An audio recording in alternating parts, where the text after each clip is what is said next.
Ya, Bismillahirrahmanirrahim. Assalamualaikum warahmatullahi wabarakatuh. Ya. Di sini saya akan mencoba menjelaskan tentang yang pertama itu metode parameter nonlinear ya. Nah, metode parameter nonlinear. Di sini saya akan menjelaskan langsung cara sekaligus tips trik bagaimana cara mengerjakannya supaya kita teratur. Nah, ada langkah-langkahnya yang saya buat, yaitu yang pertama kita harus lihat soalnya dulu. Misalkan di sini yang diketahui itu n sama m ya. Nah, ini n, ini m. Nah, yang ditanyakan itu x a y a, x b y b. Misalkan ini titik A ya, ini titik B. Nah, sedangkan yang diketahui ukurannya itu alfa, beta, D1, D2, D3, D4. Maka cara pertama yang harus kita lakukan yaitu ini, tentukan jumlah total ukuran. Nah, seperti itu. Total ukuran itu notasinya adalah N.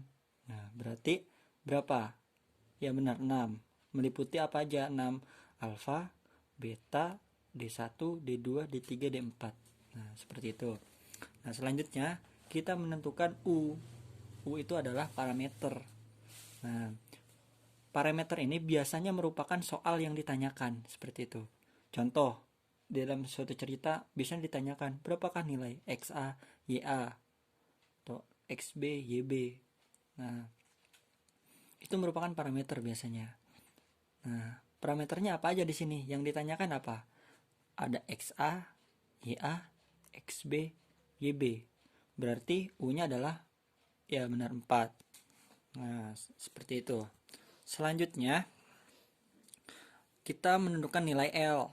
Nah, L ini kalau di parameter rumusnya L sama dengan Fxa. Nah, seperti itu. Biasanya si nilai jumlah persamaan F-nya itu sama dengan nilai N, yaitu 6. Nah, meliputi apa aja? Meliputi D1, D2, D3, D4, alfa, dan beta. Seperti itu. Nah, rumus D apa? Kita kilas balik lagi. Rumus D itu selisih nilai X kuadrat ditambah selisih nilai Y kuadrat diakarkan. Nah, selisih nilai X-nya itu tinggal diisi saja. Misalkan ini D1-nya dari M ke B. Berarti langsung aja masukin rumus. Berarti XB min XM kuadrat ya dikurangi ditambah YB min YM kuadrat diakarkan, seperti itu. Ini tinggal diisi saja ya. Nah, selanjutnya kalau nilai alfa itu yaitu ingat azimut ya. Nah, gimana cara menentukan nilai ini nih? Ini sudut ini ya. Nah, kita perbesar menjadi sudut ini. Seperti itu. Cara mencari nilai sudut ini yaitu ketika di sininya utara, yaitu besar dari M ke N, ya kan? M ke N dikurangi M ke B, ya kan? Nah, berarti alfanya itu mencari bagaimana supaya mencari alfa ini, alfa MN dikurangi alfa MB, seperti itu.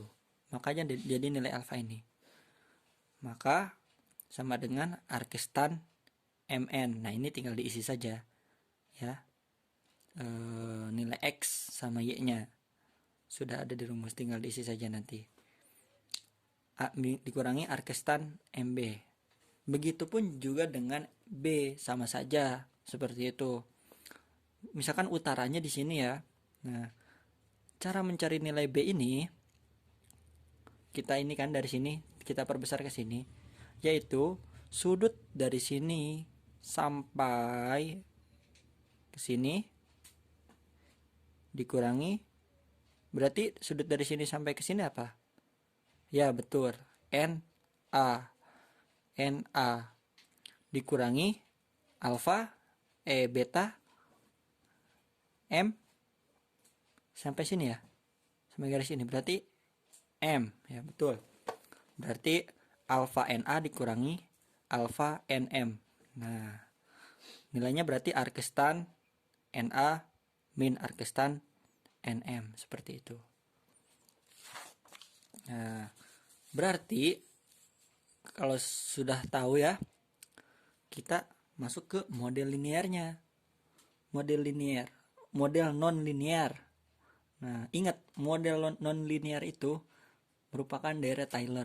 Nah, cara mencarinya tadi kan D1 doang kan. Nah, sekarang D1 ditambah residunya. D1 tambah residu sama dengan D10. D10 ini perkiraan dia. Ditambah alfa D1 turunan dari D1 per diturunkan terhadap XA, DXA. Nah, ingat tadi parameternya ada berapa? Ada 4 kan? Nah, jadi kalau ada 4, kita tulis di sini semuanya ada 4. Berarti diturunkan terhadap XA, YA, XB, YB. Kalau parameternya ada 2, ya diturunkan terhadap 2 parameter itu, seperti itu. Karena tadi kita U-nya mendapat 4, saya kasih yang contoh 4 biar langsung paham. Kalau yang 2 pasti gampang kan. Kalau ditanyakannya XA, YA, ya sudah diturunkan terhadap itu. Nah, karena ini parameternya ada 4, XA, YA, XB, YB, ya diturunkan terhadap 4 parameter itu. D1, D2 juga sama seperti itu. Ya. D3, D4 sama. Lalu alfa sama aja.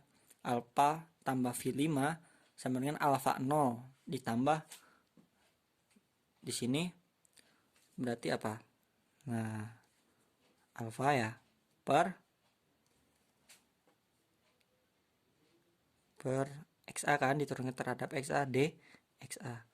Seterusnya sama ini. Seperti itu. Begitu pun dengan B, sama juga. Sudah ditulis semua, maka kita mendapat residunya. Residu itu V kan? Ini V. Berarti V sama dengan D10 ya. Ini D1 perkiraan, biasanya dibuat grafis, bisa dikurangi D1. D1 ini dapat dari mana? Nah, ini pindah aja ke sini dia. Jadi minus kan? Nah, seperti itu. D10 dikurangi D1. Nah, ditambah sama aja. Turunkan D1 terhadap XA, DXA. D1 terhadap YA, D1 terhadap XB, D1 terhadap YB. Selesai. Ini pun sama semuanya ya. Alfa juga sama, tinggal alfa 0 dikurangi alfa ukuran. Beta juga sama. Seperti itu. Nah, selanjutnya itu mencari V. Nah, ini yang kadang-kadang ini sebenarnya gampang tapi suka terjebak. Nah, aku buatin aja ini. Nah, rumusnya seperti ini. Jadi V itu matriksnya, bentuk matriksnya yaitu N dan 1. N-nya tadi berapa? 6 kan? Nah, berarti 6 V ya. 1 kan? Nah, seperti itu. Tambah, kalau aku biasanya di akhir dulu di sini. Tambah. Nah, F ini pasti sama dengan V. Seperti itu. Berarti F-nya berapa? Ya sama dia. 6 sama 1. Seperti itu. Kalau A N-nya berapa? 6, betul. Ini ya betul 4. Ya X-nya berapa? Ya 4 juga dia. Kalau mau dikalikan ya 4 kan. Sama 1. Nah, seperti itu. Udah. Nah, tinggal ditulis deh. V-nya berapa? 6 kali 1 kan? Berarti V1, V2, V3, V4. Nah, ini. V5, V6. Residunya ya. Nah, A-nya ya ini. 6 kali 4. Meliputi apa aja 6 kali 4? Ya ini. Kan ada D1 ya awal. Ya D1 diturunkan terhadap XA, D1 diturunkan terhadap YA, D1 diturunkan terhadap XB, D1 diturunkan terhadap YB. Betul.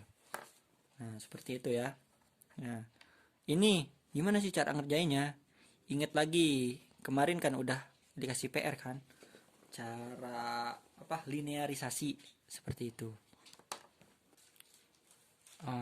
Nah, ini kan D1. Nah, caranya itu seperti ini tips triknya. Kita kan diturunkan terhadap XA, YA, XB, YB. Nah, ini ada apa? XB. Ini ada apa? YB. Nah, berarti dia bakal ada di turunan nomor yang ketiga dan keempat. Karena ada XB, yang ini ada YB. Nah, gimana cara linearisasinya? Nah, linearisasinya ini kan XB ya. Berarti gimana diturunkan terhadap XB? Berarti kan dia positif ya di sini ya. Ya udah, berarti XB 0 min XM seperti itu per D1. Nah, semuanya positif. Oke? Ini salah ya panahnya ya. Harusnya ke sini. Seperti itu. Ini aku kasih contoh yang ini aja. Selanjutnya tinggal dilanjutkan. Caranya sama. Cuma beda yang ini. Kalau yang ini biasanya di bawahnya ada kuadrat. Seperti itu. Dan ada ketentuan lagi. Tinggal dilihat saja. Kemarin kan sudah dikasih tugas. Seperti itu. Ada semua di catatan. Lanjut. Kan tadi ini. Berarti X-nya berapa? Tadi nilai X-nya. X-nya itu dia dilihat di sini. Oh ini nih. X-nya berarti berapa? 4 sama 1 kan? Karena dia parameternya 4, U-nya 4.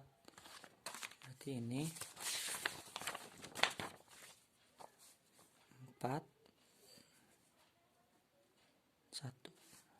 Meliputi apa? DXA, DYA, DXB, DYB seperti itu.